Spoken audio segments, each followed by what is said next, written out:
So welcome back, everyone. We're going to turn now to our next topic on the study of genetic variation in disease, and today get into some more hands-on issues of actually accessing genetic variation data sets and accessing information on links between genetic variation and disease.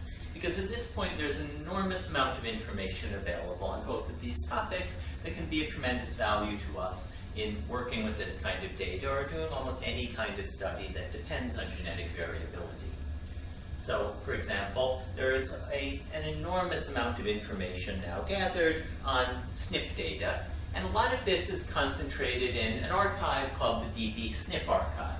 So dbSNP is the NCBI's major SNP repository, something that began really before we were even quite in the genomic era, just gathering information based on comparisons of relatively small numbers of localized sequences in a genome. But having a single human genome available is what really made it possible for this to take off, begin aligning every kind of human sequence we have to the human genome and doing systematic genome-wide studies of variation. So at this point, we are close to 100 million genetic variants reported to these archives.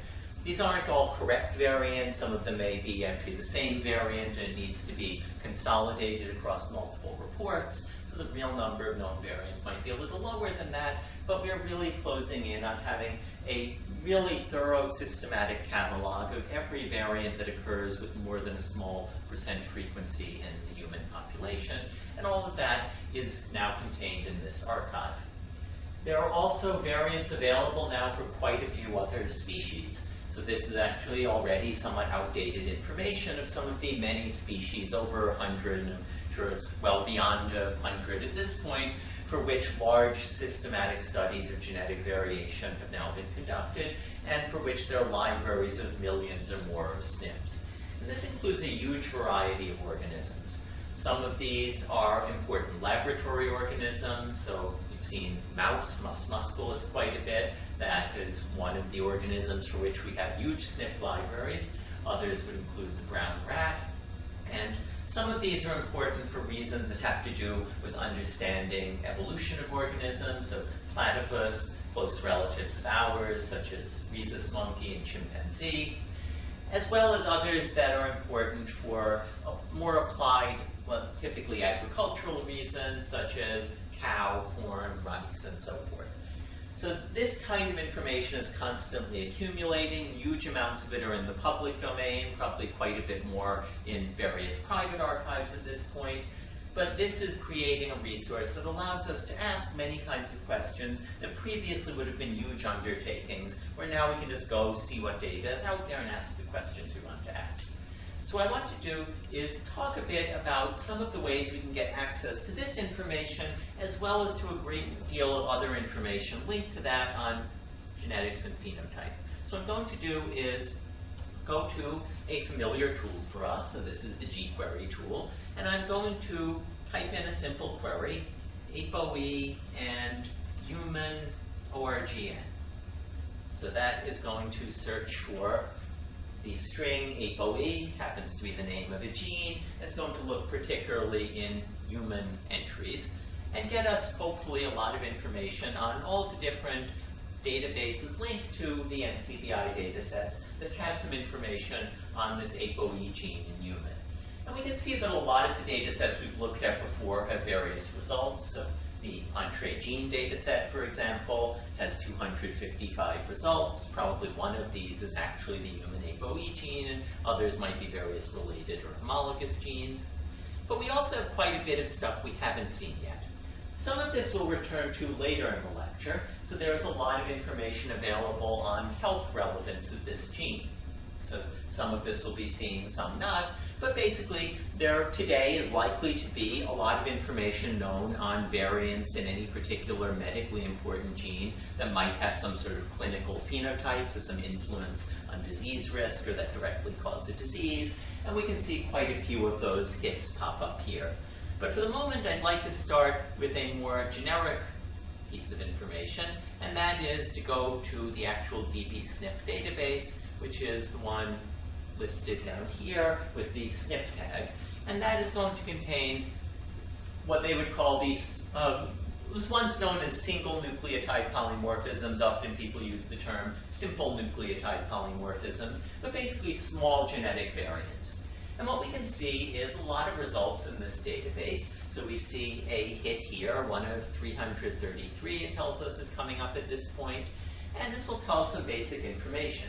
This is a variant in which we have a substitution of a C for a T. So some people or some chromosomes would have a C here, some have a T. We can see where it is, chromosome 19, where that's located, at least as of the current assembly of the genome, and various other information that might be important to us on factors such as what this does to the protein, so functional consequence, if it has known clinical significance, the minor allele frequency, which is a measure of how common it is in the population, and so forth. We have lots of other entries like this that will tell us about other sorts of variants.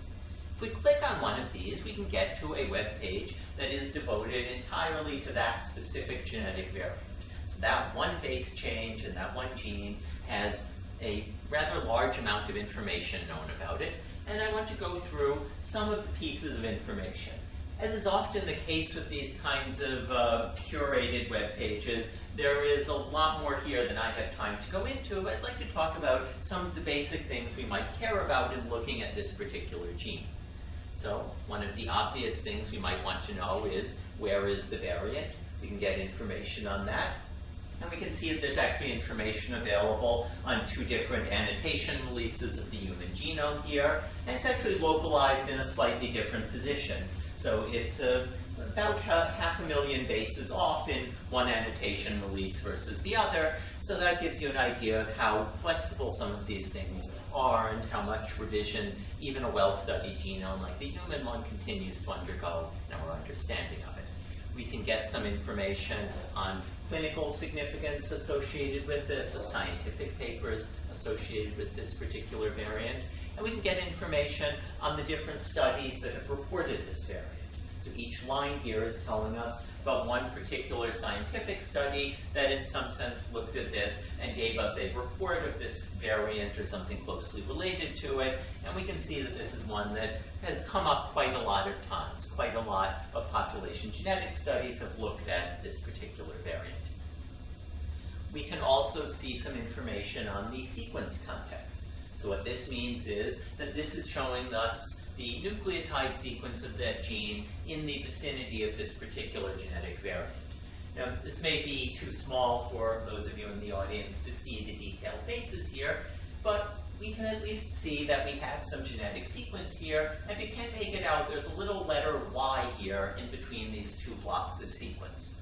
What this is telling us is that there is some usually invariant sequence on either side of this, or at least consensus sequence of the gene, and then the Y is a special code for what's called an ambiguous nucleotide. It's a kind of extended version of the nucleotide code where there are letters representing each possible combination of nucleotides. Y in particular is the code for a pyrimidine, which would tell us that this is either a C or a T, but any combination of 2, 3, or 4 nucleotides will have its own character we can see here.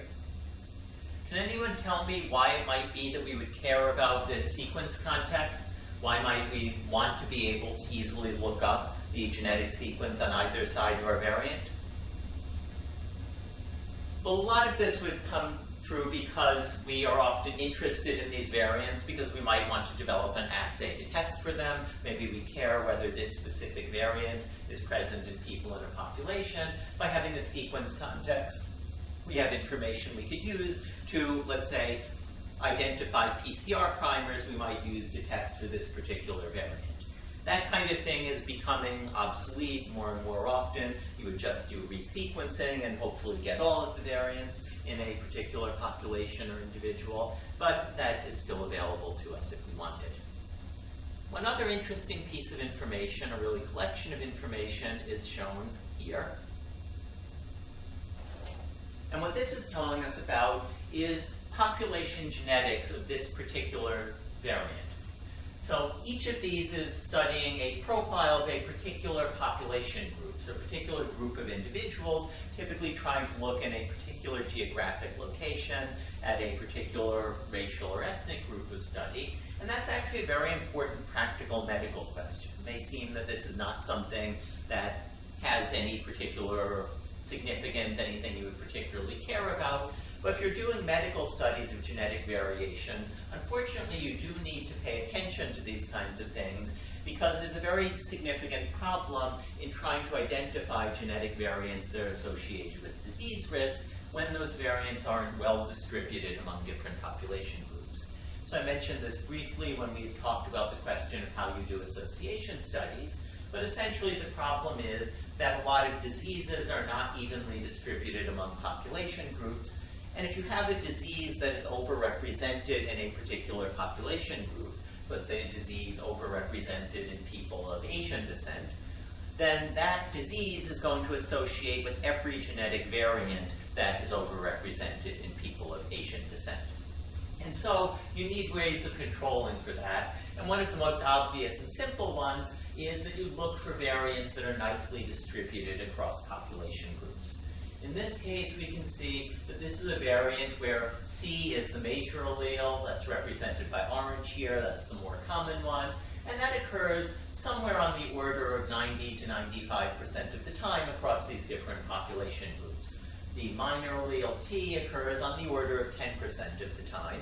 And that seems to be pretty similar across a very widely dispersed set of population groups. So that's a good thing if you're looking at a SNP. For medical reasons, it's helpful to know that we're looking at a SNP that is broadly distributed and of similar frequency across populations. So that I just mentioned is something we would care about. It would often also be an important thing if we're doing population genetic studies. We're trying to study human evolution. We may care about these SNPs and maybe specifically want ones that are not well distributed among human populations, because those are the ones that would give us hints about how we developed as a species, how we diversified, migrated, mixed together in different populations, and so forth. But all of that is giving you some basic information we can get from these pages. Now, sometimes we're interested not in one variant, but in an entire gene of potential interest. In this case, we can see that we are looking at a variant that is found in the ApoE gene. It's maybe not surprising since we got here by searching for ApoE. And in some cases, we might be interested in looking for other variants that are also in that gene. So if I click on this In Gene Region button here and click Go, we can get this to bring up a list of all of the variants that are annotated as being in the region of that gene. In the region is not necessarily an entirely well-defined concept, but we have some distance upstream of the gene, so this is saying 5' near the gene. These are things before the start of the gene. We start collecting variants that may be relevant to this gene. So can anyone think of why a variant that is upstream of the gene, maybe in the 5' region, might be interesting to us in understanding maybe how genetic variants affect phenotypes related to this gene? Why might something outside the gene actually be important? Well, one obvious reason is that variants upstream of the gene may be sitting in the promoter region, so they could be sitting in important binding sites for either transcription factors that are constitutively required to recognize genes in general. Could be one way activity of this gene is blocked or reduced or increased. It may be that we are looking at something that sits in the site of a more specific transcription factor binding site that is needed some of the time or in some conditions, and that may cause a more subtle or harder to understand phenotype, but we might care about that for these reasons. If we scroll down, we can see that there are quite a lot of these. And then we get into the gene. We've got some 5' UTR in it. That's got various SNPs. We've got a first intron here. You start to get some of these where you see these green and red colors. Those are referring to what are called C-SNPs. So C-SNPs means a coding SNP, a SNP that's in the coding region of a gene. And those are sometimes labeled synonymous. That means a variant that does not change the amino acid code. In this case, a C to a G has changed the codon, but it's still an alanine codon in either variant. And in other cases, these are missense or non-synonymous SNPs. So the missense ones would be things that would change the code of the protein. We can also sometimes have nonsense SNPs. So a nonsense variant is one that changes the presence or absence of a stop codon. Those can produce quite radical changes in a gene. And we can also have other ones that maybe sit in important regulatory regions for splicing, so that affect whether a particular intron or exon is spliced in or out. So there are a lot of different ways these can affect the activity of the gene. Now, one of the reasons we would often want to look at this, we would want to look at this kind of information, is that we may be planning a study of genetic variation. Maybe we suspect that this gene is relevant to some disease of interest, and we are trying to do a case control association study, and we want to see if we can find any genetic variants that are relevant to our case control status. Maybe we suspect this gene has something to do with the risk of developing lung cancer. We get a case control population of people who have come down with lung cancer, demographically matched controls who don't, and we want to ask, is there any significant association with this gene? Often in those kinds of cases, we need to be very careful about prioritization of our variants. So we don't want to just naively throw in every variant and test for association with those. Does anyone know why we would not want to do that? What's the problem we create by just throwing in every variant we can get our hands on? Well, we're creating a problem of multiple hypothesis correction. So remember that when we are doing these tests, we're trying to find statistical significance for our variants. The more variants you look at, the stronger evidence you need for any particular variant to be sure you're not getting false positive results. In this community, this was classically done primarily with Bonferroni corrections. Remember, that means that we more or less divide the p-value we're trying to find by the number of variants we look at. So the fewer variants we can test, in many ways, the better off we are. One of the things we would commonly like to do then is prioritize our variants. There are some obvious things you want to avoid. You don't want to pick variants that are too close together, because if they're very close together, it's likely that they will be in strong genetic association. Basically, you get redundancy between them, what's called linkage disequilibrium, just because being close on the genome means that there's unlikely to have been a lot of historical recombination separating them in different population groups. But beyond that, there are a lot of other things we might want to consider to decide whether we are looking at a good variant. One thing we would often care about is, are we looking at a variant that might be directly functional? Some of them, like the red ones here, some missense SNPs, we might think have a very high chance of being functional. They're changing the protein code.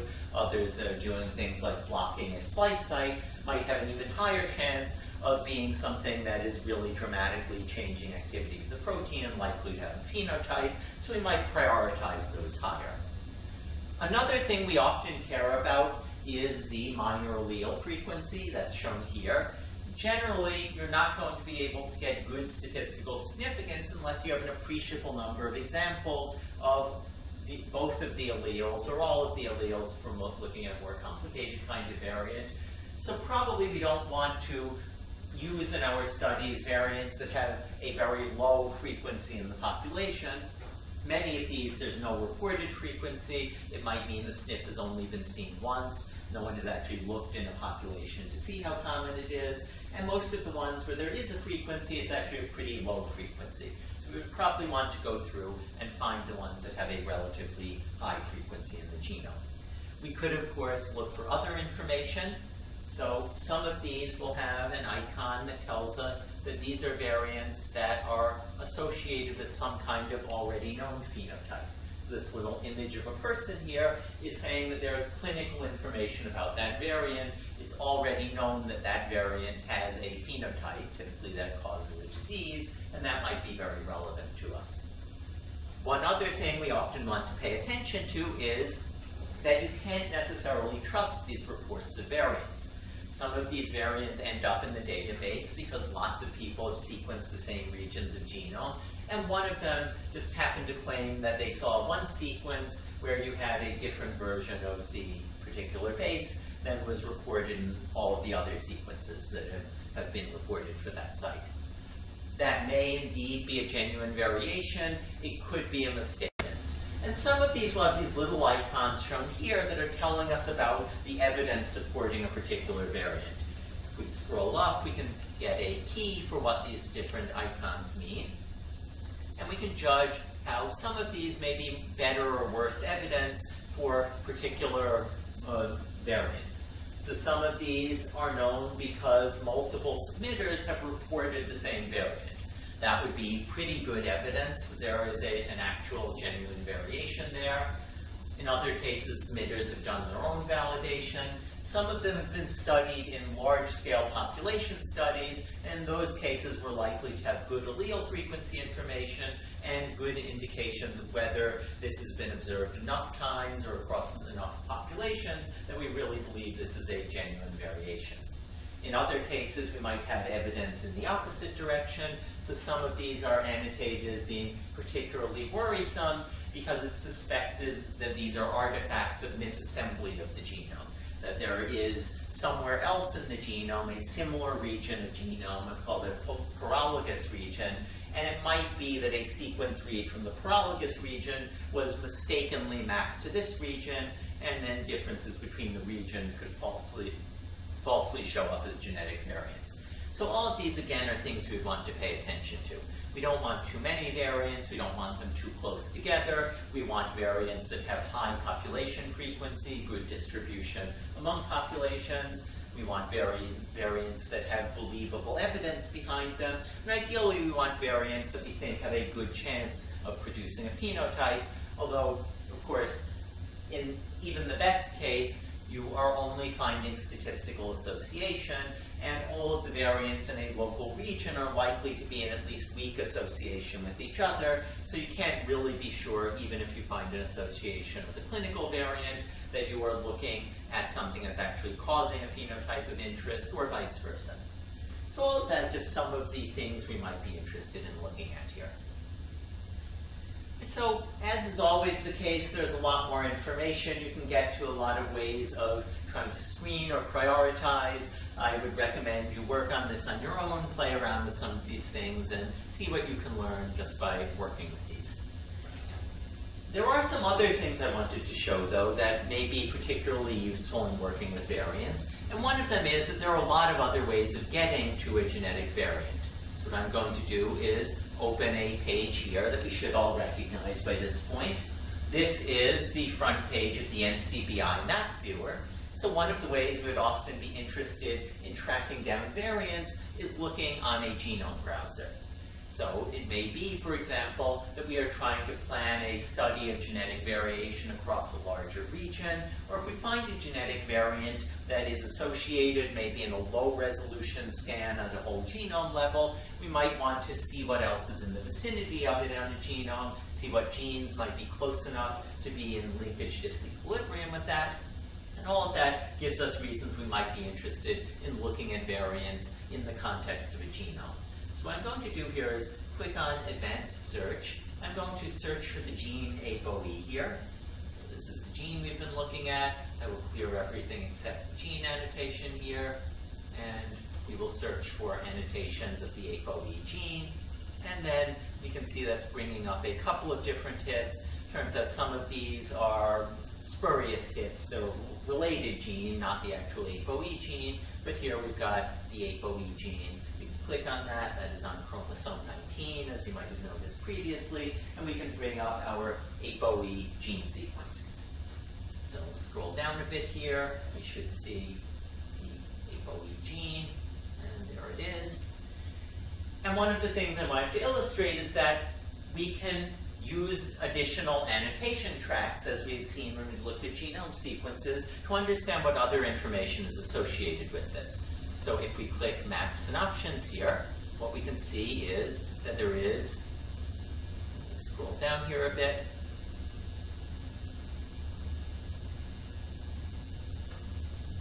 there is a sequence track called the variation track.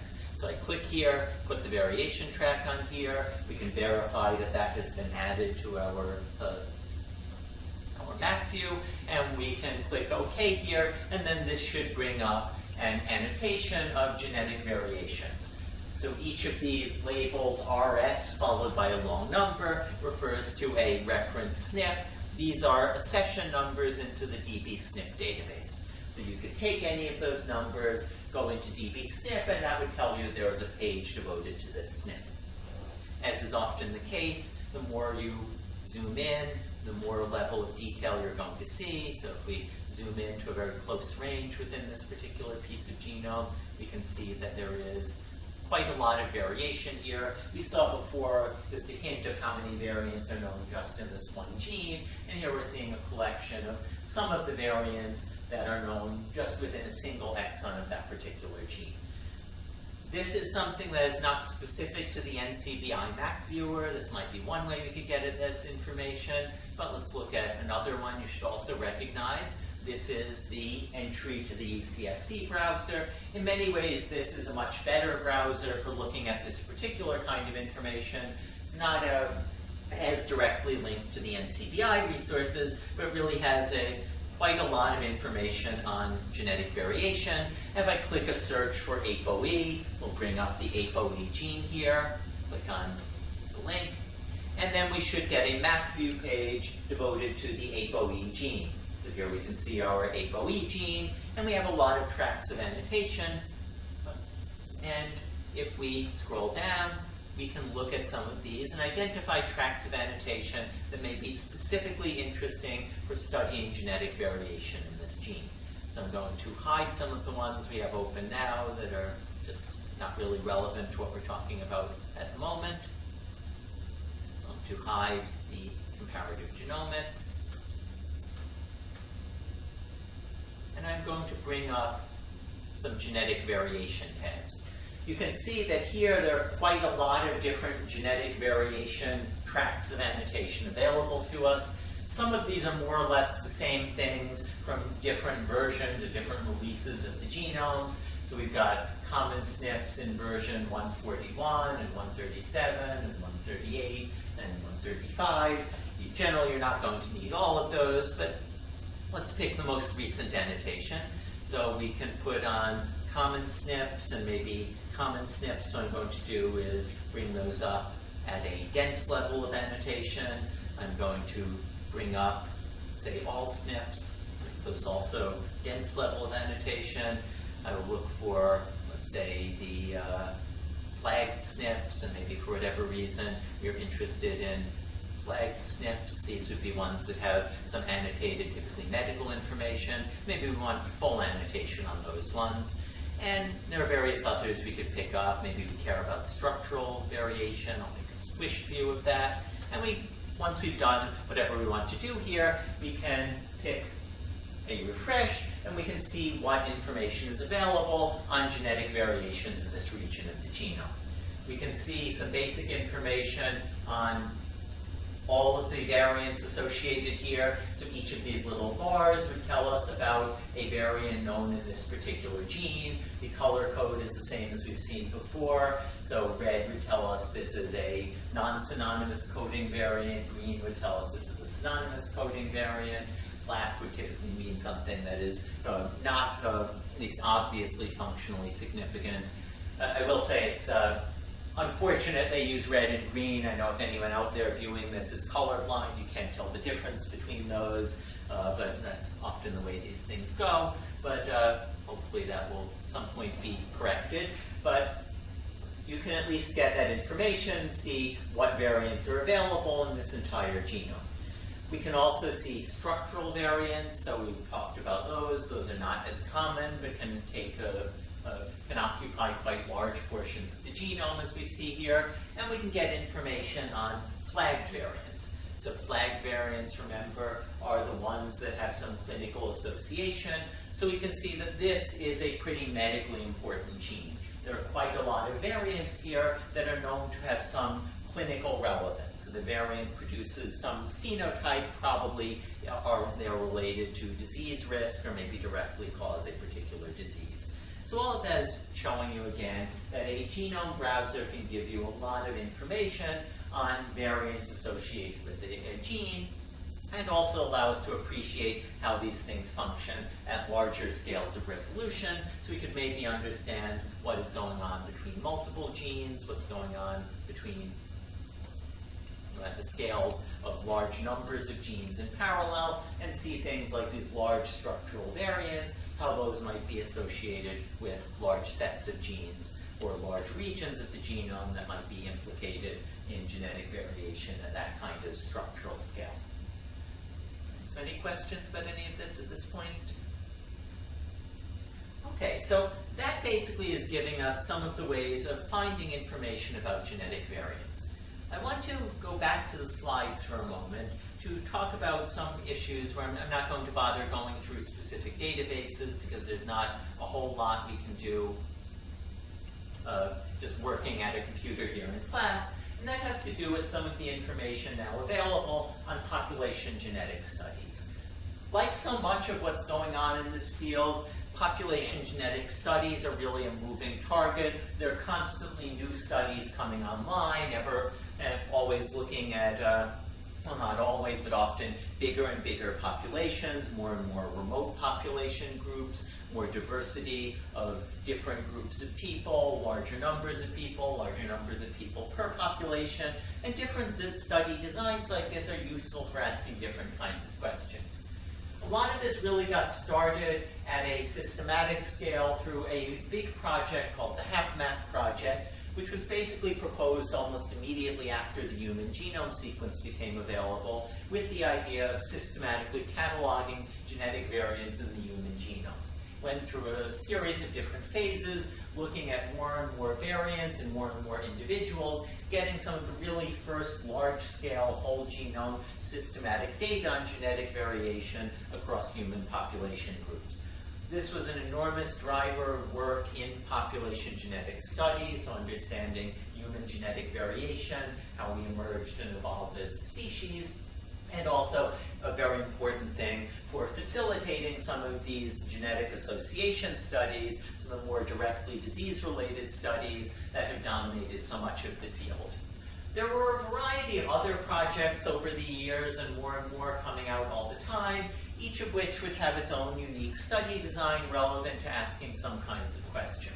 So the Genographic Project, which looked at specifically mitochondrial and Y chromosome DNA, very small number of markers compared to some of the other studies, but a very large number of individuals. That's useful for some studies. The Human Genome Diversity Project, which was great for looking at large numbers of people in different populations, although controversial for some other reasons. The Population Reference Sample, which was looking at the time, a huge number of individuals, over 5,000 individuals, large numbers of people in individual populations, very important question for a lot of the computational and statistical work, trying to understand these sorts of issues of population structure.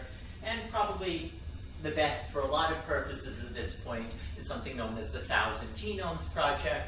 And the 1,000 Genomes Project was a systematic study to look at large numbers of populations and to do complete resequencing. So low resolution resequencing, so not enough to really assemble a new genome, but once we've got a reference human genome, you can look at low amounts of coverage, look at basically how genetic variants appear in different individuals by aligning sequencing fragments from those individuals to a reference human genome, and try to discover, essentially, the hope would be all of the genetic variation that exists in large numbers of people and large numbers of populations. And this, like the earlier Hapmap study, has really been a very important driver of work, especially on methods development and discovery on questions of population genetics and statistical genetics. Again, these kinds of things are always being improved.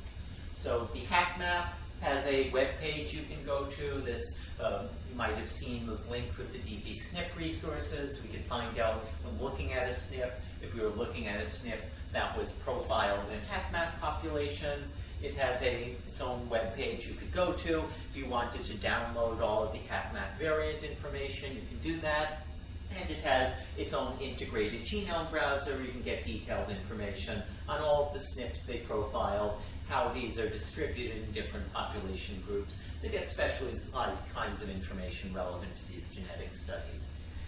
Others of these studies also have publicly available resources. Sometimes there's some work you have to do to get this, to kind of convince them you're a serious researcher. Others, it's not so open, but the 1,000 Genomes is another one of the fairly open ones that has really been an important resource for the community. So 1,000 Genomes also has its own website you can go to learn all about these studies, what kind of data is available, and how you could get your hands on it.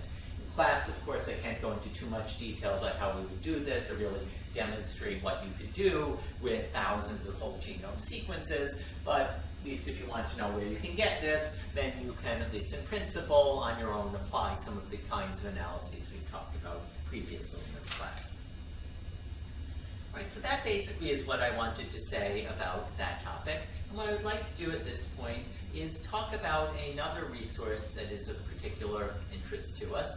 There are a couple of these, and I'm only really going to talk about one of them, called Online Mendelian Inheritance in Man, or OMIM, and there's also an Online Mendelian Inheritance in Animals, OMIA, although I'm not really going to tell you much about that. And this is getting into the question of what genetic variants have to do with disease. Often we're interested in variants because we are trying to figure out what they have to do with disease, but there's no reason we shouldn't be using the enormous amount of information that is already available on which variants are associated with which kinds of phenotypes. OMIM is the standard repository for this kind of information for genetic variants that are known to have a typically disease-related phenotype in human beings. So this has a catalog of over 4,000 genetically influenced phenotypes and over 14,000 genes associated with phenotypes, and has a lot of various search functions associated with it, where you can look for variants by gene, by phenotype, by location on the genome, so that you can work with these kinds of genetic studies and figure out what is already known about the information you're gathering. So if you are trying to figure out whether a particular gene might be relevant to a particular disease, you can search for that and ask what diseases are known to be related to genetic variants in that particular gene, and see if maybe the disease you're interested in or one closely related to it has a variation.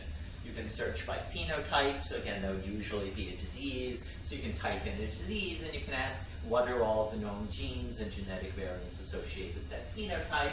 In some cases, you could search by genetic location. It may be that you've done a low-density search of a genome, maybe a linkage, that is a pedigree study, and have narrowed down a region of genome that might be relevant to a particular disease, and you would like to know if anything interesting or medically important is associated already with that region of genome, so we could get that information. OMIA used to be linked to the NCBI resources. I believe they've recently stopped directly linking to that, but that is a comparable resource for animal-specific data, at least initially primarily focused on agricultural animals, but gathering a lot of other information on other organisms, comparable to OMIM, although not as detailed, because holistically we don't know as much about animal health as we know about human health, but a lot of good resources there. And for our purposes, usually if we want to get access to this kind of information, we would go back to gQuery and search based on gQuery for information that might be relevant to OMIM at least. So if I type in, let's say this gene we've been looking at, ApoE, pick the search there, we can go down to the clinical information. And as we saw before, there's a lot of medical information associated with the ApoE gene, and we get hits to OMIM showing up right here. If we click on that, we can see what showed up as a match to that query, and we can see that there are various pages in OMIM that showed up as matching the ApoE query. So, for example, we have a page in OMIM devoted specifically to ApoE, and that would be a page that would tell us about genetic variants found in ApoE and what relevance they have to diseases. We can also see some disease-centric pages. So we have here a disease called lipoprotein glomerulopathy. We have another one called C. blue histiocyte disease. by seeing that there are pages that popped up to this query, we might guess that maybe variants in the ApoE gene affect our risk of having these particular diseases, and that would be something we could learn from those pages. Let me just show an example of a gene-specific page and click on this ApoE page here, and we can go through some of the things we would get from an OMIM entry. So if I blow that up, a large number of disease phenotypes associated with this particular gene. So this apolipoprotein gene is associated with hyperlipoproteinemia, type 3 included. You can see it's associated with low-density lipoprotein cholesterol level. It's associated with quite a lot of other things. Now, these OMIM pages are good and bad for our purposes in some sense.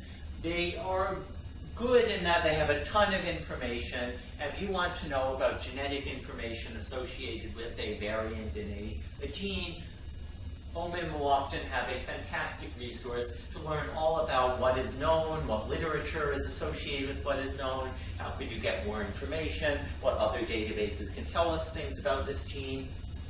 The kind of bad part about this is that it is not written in the easiest to use format. It's not quite as organized as let's say an Entree gene page. So it's written in the form of what a scientist would recognize as a review article, basically reviewing in plain text all of this information.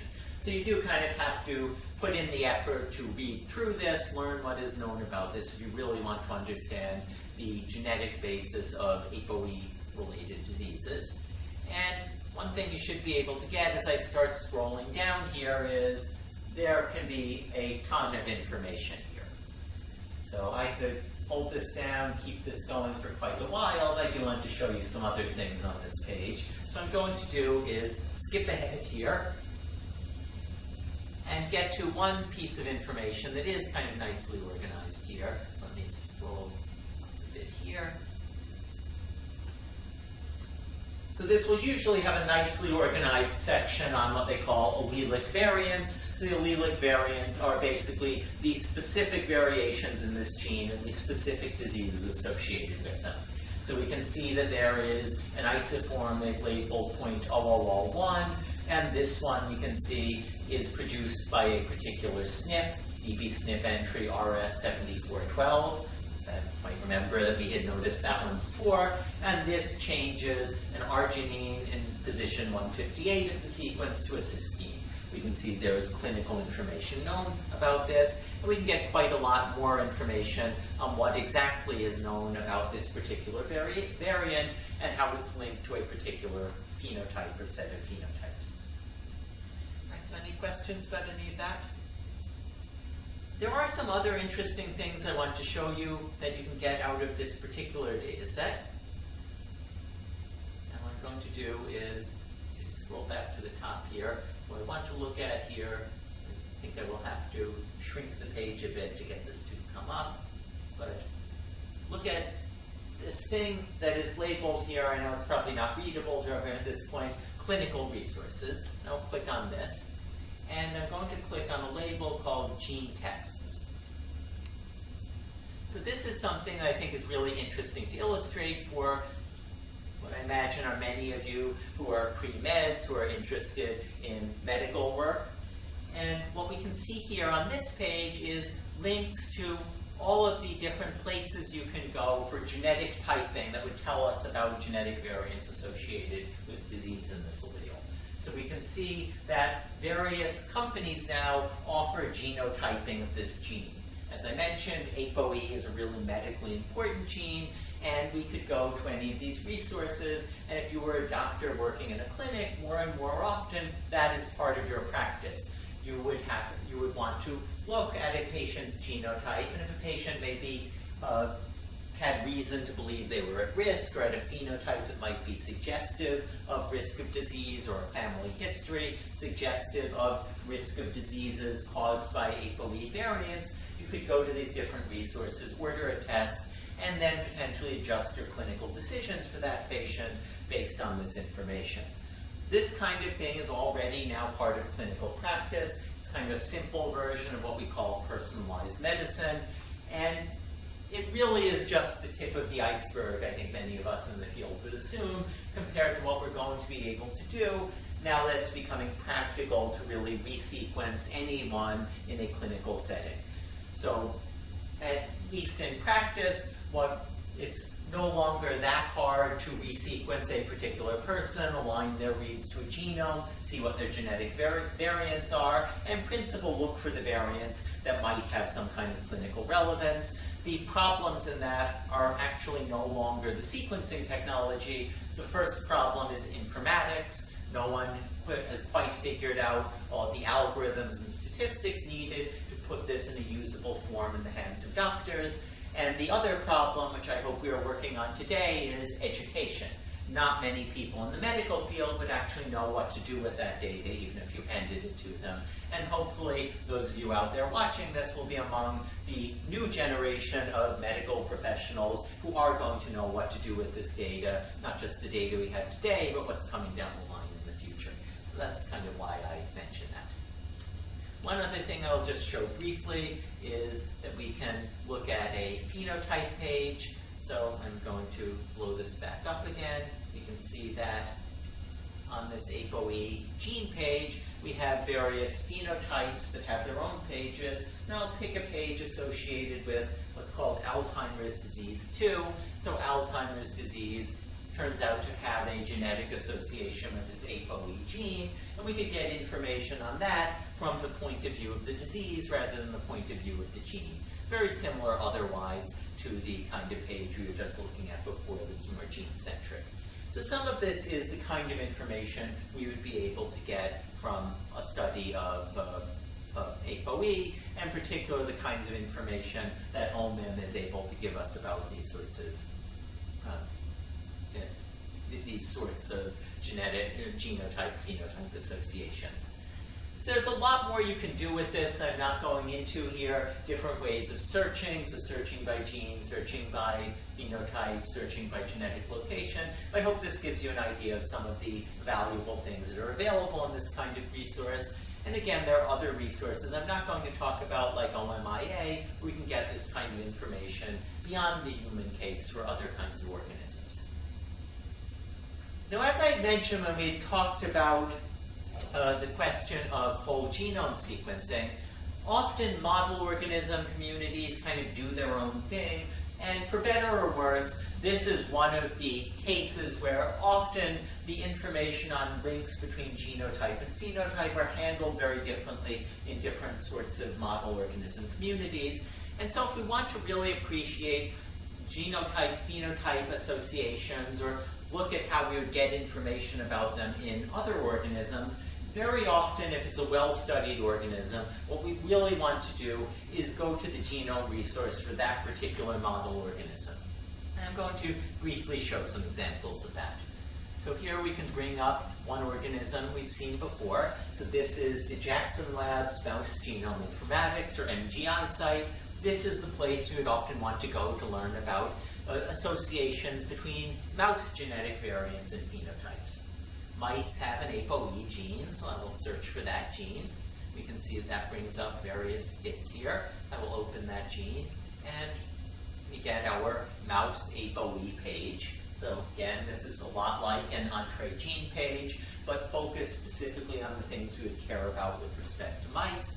And if I scroll down here, you can see that one of the things we care about is association between mutations, alleles, and phenotypes. So there are a lot of different ways of looking at different categories of alleles, looking for alleles that are known to be related to human diseases, for example. I'm just going to click on this All Mutations Alleles button so we can see some of the information that is associated generically with alleles or mutations of this particular gene. So each of these hits that show up when I click on that would describe one allele of the mouse ApoE gene. You can get more detail, and I'll show you how that would work in a moment about what each of these is, but each of these is describing a particular genetic variant. Some of these are spontaneous variants. That means it seems to be something naturally occurring, just happened to be a mutation that has a phenotype. So we have this ApoE SHL variant, and we could see at a high level what kinds of phenotypes are associated with this. The this affects the mouse behavior in some way, affects its cardiovascular health, and so forth. In other cases, when you're talking about a laboratory organism, you may have quite a few targeted variants or transgenic variants, so someone has deliberately altered the gene in some way to study the phenotype of genetic variants. And we can see that different kinds of targeted variants have different combinations of effects on the particular phenotypes of the mouse. And if we click on one of these alleles, we can get much more information on that variant.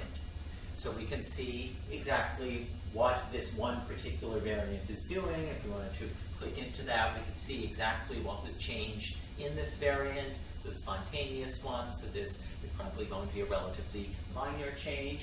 And we could see all of the different ways that this allele has been combined in different genetic backgrounds, so different strains of mice that have this allele. And we can see how these different genetic backgrounds lead to different combinations of phenotypes in the mouse. So we can see that, for example, all of these different genetic backgrounds, all these different strains of mice, when they have this variant, have defects or at least changes in their homeostasis or metabolism. Most have cardiovascular issues, but just one is known to have a behavioral or neurological issue. A subset have mortality or aging issues, and so forth. And if we wanted, we could get a lot more information on exactly what those phenotypes are. So we could open up this page to tell us about exactly what it is that's changed and what literature is available on those changes. We really cared about exactly what variants in this allele have to do with, let's say, behavioral changes in the mouse. So that basically is an illustration of some of the kinds of things we can get from the MGI site. Any questions about this? All right, so if we go back to the MGI site, there's a lot of other information that kind of gives us a hint about why it is that we would be interested in looking at a model organism database. So if we click on this Phenotypes tab here, we can see that there is a Phenotypes, Alleles, and Disease Models query interface. We can click on here. And we could, let's say, browse the Mammalian phenotype ontology. And what this is a concept we'll be hearing more about later in the term. So an ontology is a way of organizing basically structured vocabulary to make it possible to identify common kinds of phenotypes or common kinds of information across many different investigators. So this is addressing a big problem that the computational field kind of realized occurred with biological information, and that is that different people working on the same information often have different names for the same thing. So it may be that we are interested in phenotypes in adipose tissue, and maybe one group when they're trying to refer to this will say a variant produced an adipose tissue phenotype. Another one might say the variant produced a phenotype in adipose tissue. And another one might say that it produced a phenotype in fatty tissue. This creates a pretty big problem because when everyone is using different names, you don't have an easy way of figuring out who is referring to the same phenotype just using synonymous names for it. And the solution to this, at least one of the solutions, was to create these ontologies where you come up with a big set of related terms, and you basically say everyone will agree if you are referring to a phenotype in fatty tissue that you will call it adipose tissue phenotype and use that particular term. We can drill down on these kinds of phenotypes, so we can open up the adipose tissue phenotypes. We can get information on different kinds of adipose tissue phenotypes. We can get information on different kinds of adipose tissue physiology phenotypes, and those may have information on, let's say, different kinds of abnormal brown adipose tissue physiology. Often we can dig quite deeply into these and get eventually down to, let's say, large numbers of genetic variants that are associated with a very specific phenotype. So this is one of the reasons why people would often use a model organism database for this kind of study. These kinds of phenotypes are often not something you can talk about too generically. So if we are interested in phenotypes in mice, we could use this mammalian phenotype ontology, but you're going to end up with very different phenotypes in a mammal than you would in an insect. So you're not going to want to use the same kinds of terminology, and so you end up having much better information for this in a mouse-specific database than you would have in a more generic data resource like, let's say, NCBI MapView well, I suppose we could say any of these MapViews, Ucsc Browser, and so forth. To illustrate how that might be different, let's take another model organism database we have seen before. So this is FlyBase, and we can search for our old friend, the heartless gene, HTL. Click HTL search here. We will open up a page for the heartless gene, and we can see something about how phenotypes are annotated in this case, an insect, so the fly resource. You can see that we've got a page devoted to that gene. And just like the mouse one, we can see there is information available. Let me close some of these so we can get to that more specifically. And we can find information specifically on alleles and phenotypes of this particular gene.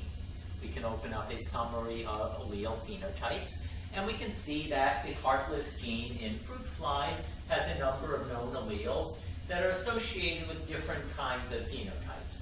So some of these alleles are lethal. That means that if you have that variant, it kills the fly. In other cases, we may have non-lethal but still detectable kinds of phenotypes that occur within different subsets of the flies that have this allele. Sometimes it's going to depend on which strain of fly, so what the genetic background of other variants is, how it's combined with other kinds of alleles, either for this gene or other genes. But basically, we can get that kind of information. And just like in the mouse case, we can explore in much more detail. We can pick a variant here, let's say this HTL AB42, and learn all about that specific variant. So we can see here that AB42 is a point mutation that occurs at a particular point in the genome. If we wanted to, we could drill down and get a great deal of information on what exactly the change was. So we could open up this nature of the allele, see exactly what class of allele this is, how it maps to the genome, what was changed there. We could see what phenotypes that particular allele produces. So open up the phenotypic class and see that this produces defects in cell migration or anatomy and so forth. And if we were working with flies, we might specifically decide that this is a really interesting allele, that maybe we are interested in how this gene is related to cell migration. And we could even go to the stocks here, see exactly who maintains a stock of flies that have that allele, and order a fly for our lab that has that allele, start breeding them, start studying their genetics, and so forth. So all of that is information available from a fly perspective, and often it would be different kinds of information, different sorts of phenotypes, or different things we would need to know about them when we're looking at a fly versus when we are looking at a mouse or any other organism. We can look at one more version of this for a model organism we didn't talk about before, and that is Saccharomyces cerevisiae, so baker's yeast. This is another very important model organism you might work with. In this case, I will type in a search for a particular gene, CDC15. So this is found in a database called yeastgenome.org. So this is the yeast community's model organism database. We can open up again a page devoted to that particular gene that would have information related to how a yeast community might be interested in this gene. And we can pick information on phenotypes associated with this gene, and we can use that kind of information to study the phenotypes that are known to be related to genetic variations in this gene. So we can look at, for example, how this affects cellular morphology, how it affects nuclear morphology, how this affects phenotypes, and we can use this to study, for example, heat sensitivity of this gene to find that this is, in particular, a genetic variant that is known to affect the sensitivity of this particular organism to heat. And we can see about all the different studies in the annotation that are related to that particular sensitivity. So that is telling us something about how we can learn about associations between genetic variation and disease, working specifically in a model organism data resource. And again, give us an idea why we might be interested in very different kinds of resources when we're talking about a yeast versus a fly versus a mouse. So there are a lot of ways to be able to look at the ones that would be relevant to the specific phenotypes of interest to us. Now there are many others of these I could go into, but what I want to do is move on to one other kind of question, one other kind of data we would often care about before we break for the day. And that has to do with association studies. So I mentioned previously a number of times how we would statistically do an association study, some of the basic techniques behind that. And this is something where often we would assume that we're going out and gathering our own data. If we're interested in studying, let's say, genetic variants associated with lung cancer, you might plan a study where you go out, find people who have lung cancer, find people who don't, recruit a study population, sequence genetic variants, and try to use statistical association tests to find the genetic variants related to disease. But so much of this has been done that more and more often the genetic variation data we might want to ask a particular question already exists. And in many cases, there is no good reason to go looking for new genetic variation data when the data we have is already out there, or maybe data close enough we can work with it.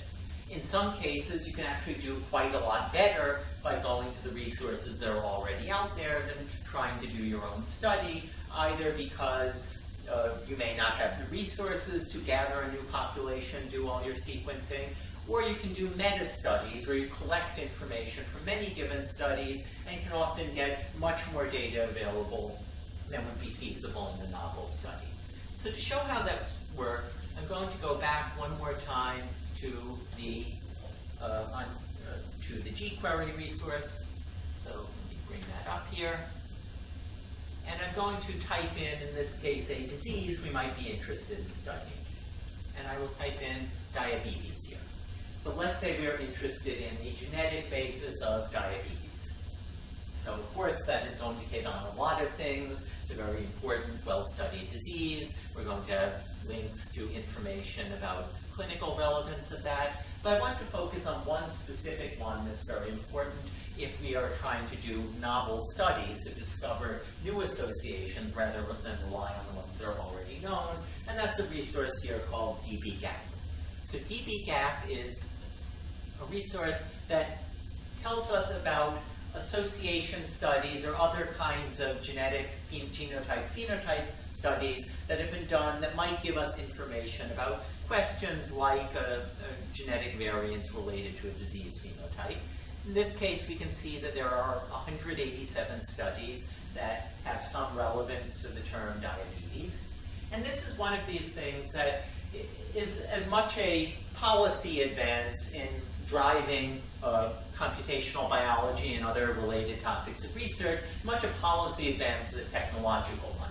Basically, there was a decision a few years back that anyone doing this kind of study, anyone doing these large genetic studies funded by the US National Institutes of Health should be making their data available. They should be making this data freely available to other researchers who might be able to learn from it. And that policy change, that decision, this is something that should be happening, led to this incredibly nice resource of data on these kinds of data sets. So these studies where we've got genetic data, we've got phenotypes linked to it. So if you are working in methods development in this field, or you are asking questions that may depend on this kind of data, this resource is now available, and you can potentially find hundreds of different studies and get access to the data on what's already been done there. Now, I should say that there are limits to what I can present in class here, because this is not as freely accessible as some of the other resources we've seen before. you can pretty easily go into this and see what studies have been done, what kind of information they've gathered. They do have more security on it, more checks than most of our databases. So you can't just go in and download whatever you want.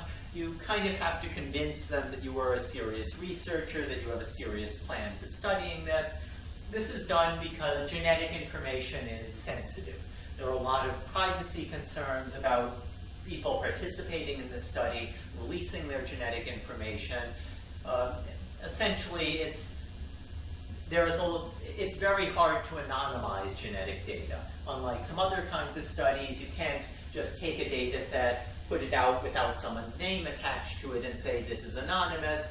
There are too many ways you could figure out just from looking at the genetic variants, things that might tell you whose data you're looking at or otherwise compromise the privacy of a study subject. And so this is under much tighter control. But I can at least give you an idea of what is here.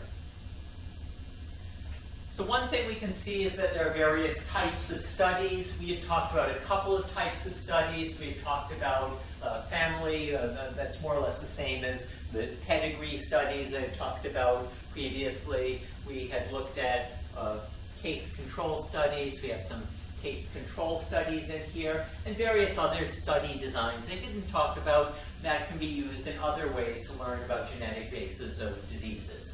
So, for example, often we're interested in longitudinal studies. A longitudinal study means that we recruit a study population, we gather information about them, and then we just kind of watch them over time. So these longitudinal studies can be very useful for looking at a lot of different phenotypes, trying to figure out which things have some long-term potential for affecting disease risk, how different phenotypes are related to one another, and so forth. So a lot of other kinds of designs. And what we could find out, even without having to register for this and apply for access to the data, is what information was gathered in these studies.